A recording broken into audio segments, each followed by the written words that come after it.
Hello বন্ধুরা, কেমন আছো? আশা করছি সবাই ভালো আছো। মাম্পি রসোই চ্যানেলে সবাইকে স্বাগত জানাই। আজকে তোমাদের সঙ্গে শেয়ার করব দুর্দান্ত স্বাদের একটি ফুলকপি রেসিপি।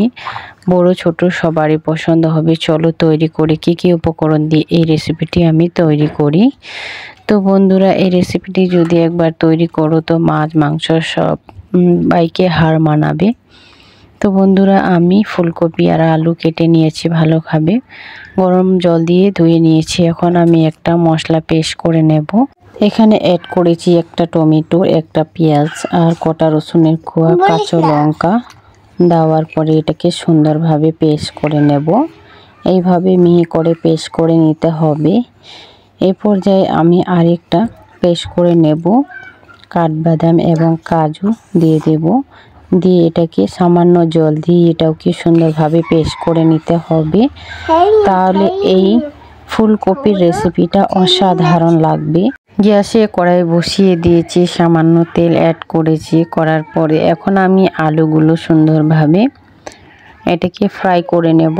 এখানে দিয়ে দিয়েছি সামান্য হলুদের গুঁড়ো, সামান্য লবণ দিয়ে এটাকে সুন্দরভাবে আমি ফ্রাই করে নেব প্রায় 2 মিনিটের মতো। তো বন্ধুরা, এইভাবে যদি এই রেসিপিটি তৈরি করো অসাধারণ লাগবে।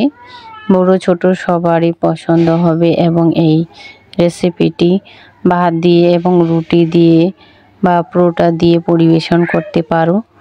তো আমার আলুগুলো ফ্রাই করানো হয়ে গেছে। এখন আমি ফুলকপিগুলো সুন্দরভাবে ফ্রাই করে নেব সেই তেলে। তো এইভাবে আমি ফুলকপিটাকে সুন্দরভাবে ফ্রাই করে নিচ্ছি। বন্ধুরা, গ্যাসটিকে মিডিয়াম টু লোতে রেখে এইভাবে ভাজার চেষ্টা করবেন, তাহলে সুন্দর হবে। এখন আমি সবগুলোকে ফ্রাই করানো হয়ে গেছে। এখন আবারও আমি গ্যাসে কড়াই বসিয়ে দিয়েছি। সামান্য তেল, তেজপাতা এবং লঙ্কা জিরে দিয়ে এটাকে নেড়ে ছেড়ে এখন আমি সেই মশলাটা দিয়ে দিলাম। দেওয়ার পরে এটাকে সুন্দরভাবে নেড়ে চেড়ে এখন আমি কিছু মশলা অ্যাড করব। সামান্য লবণ আর দিয়ে দিলাম হাফ চামচের মতো হলুদ গুঁড়ো, অ্যাড করে দেব লঙ্কার গুঁড়ো। দেওয়ার পরে এটাকে সুন্দরভাবে আবারও নেড়ে চেড়ে নেব। বন্ধুরা, এই মশলাটা সুন্দরভাবে কষে নিতে হবে, তাহলে তরকারিটা অনেক সুন্দর হবে। এখন আমার দেখতে পাচ্ছ এইভাবে কষানো হয়ে গেছে। এ পর্যায়ে আমি কাজু বাদামের যে পেস্টটা ছিল সেটা এখন অ্যাড করে দিয়েছি। এটাকে দেওয়ার পরে সুন্দরভাবে আবারও আমি সুন্দরভাবে একটুখানি কষে নেব। বন্ধুরা, এটাকে সুন্দরভাবে আবার কষে নিতে হবে যাতে তেলটা ছেড়ে দেয়। দেখতেই পাচ্ছ আমি সুন্দরভাবে কষে নিয়েছি। এইভাবে তেলটা একদম ছেড়ে দিয়েছে। এখন আমি আবারও জল দিয়ে এটাকে সুন্দরভাবে আবারও কষে নিলাম। নেওয়ার পরে এখন আমি আলুগুলো দিয়ে দিচ্ছি। দেওয়ার পরে এটাকে সুন্দরভাবে নেড়ে চেড়ে আমি ফুলকপিটাও অ্যাড করে দিয়েছি। দিয়ে আবারও নেড়ে চেড়ে এখন আমি জল অ্যাড করব। বন্ধুরা, এখানে জলটা একবারেই অ্যাড করবেন।